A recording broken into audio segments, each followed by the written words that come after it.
নমস্কার বন্ধুরা, আপনাদের মা ও মেয়ের রান্নাঘরের আরও একটি নতুন ভিডিওতে জানাই অনেক স্বাগত। আশা করছি আপনারা সকলে ভালো আছেন, আমরাও ভালো আছি। আজ আপনাদের সাথে কাঁচকলার চপের রেসিপি শেয়ার করতে চলে এসেছি।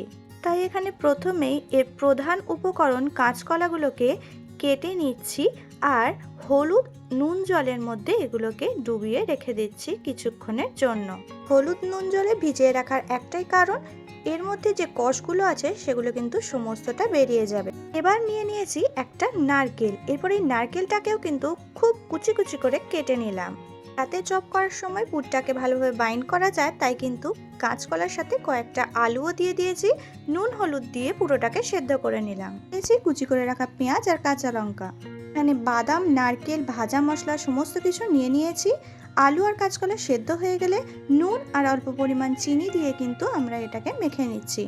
নিয়ে নিলাম জিরে আর শুকনো লঙ্কা দিয়ে ভেজে রাখা ভাজা মশলা, ড্রাই রোস্ট করা খোসা ছাড়ানো বাদাম, কাঁচা লঙ্কা, নারকেল, এগুলোকে এর মধ্যে ভালো করে মিশিয়ে ওপর থেকে একটু কিশমিশও দিয়ে দিলাম। এরপর কড়াইয়ে তেল দিয়ে দিলাম কুচানো পেঁয়াজগুলো, খানিকক্ষণ ভেজে রেখে আদা রসুন পেঁয়াজের পেস্ট দিয়ে দিলাম হলুদ গুঁড়ো, শুকনো লঙ্কা গুঁড়ো নিয়ে ভালোভাবে মশলাটাকে কষিয়ে নিচ্ছি। এরপর আগে থেকে সেদ্ধ করে রাখা কাঁচকলা আর আলু যেটাকে মেখে রেখেছিলাম সেটাকে এই মশলার মধ্যে দিয়ে নাড়াচাড়া করে নিচ্ছি। ব্যাস রেডি হয়ে গেছে চপের পুর। এরপর চপটা বানিয়ে নেবার অপেক্ষা। এরপর চপের পুরগুলোকে গোল গোল করে রেখে দিয়েছি। এরপর একটা প্লাস্টিকের মধ্যে অল্প পরিমাণে তেল মাখিয়ে নিয়ে এভাবে কিন্তু চেপে চেপে চপের আকারে কিন্তু তৈরি করে নিচ্ছি। এভাবে কিন্তু একটা একটা করে চপগুলোকে তৈরি করে নিতে হবে। চপগুলো তৈরি হয়ে গেলে কিন্তু আমাদের এর জন্য একটা ব্যাটার তৈরি করে নিতে হবে। এখানে নিয়ে নিয়েছি আমরা বেসন, দিয়ে দিলাম চাল গুঁড়ো, দিলাম বেকিং সোডা, নুন, চিনি, শুকনো লঙ্কার গুঁড়ো, এরপর জল দিয়ে কিন্তু একটা এরকম লিকুইড ব্যাটার তৈরি করে দিলাম। তারপর আগে থেকে যে চপগুলো তৈরি করে রেখেছিলাম ব্যাটারের মধ্যে ডিপ করছি আর গরম তেলের মধ্যে কিন্তু উল্টে পাল্টে ভেজে নিচ্ছি।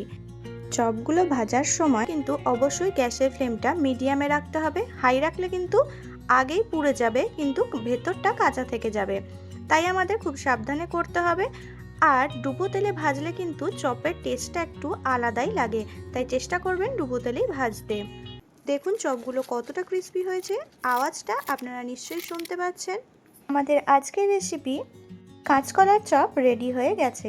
আশা করছি আপনাদের ভালো লেগেছে। ভালো লাগলে অবশ্যই লাইক, কমেন্ট, শেয়ার করে দেবেন আর চ্যানেলটি সাবস্ক্রাইব করে নেবেন।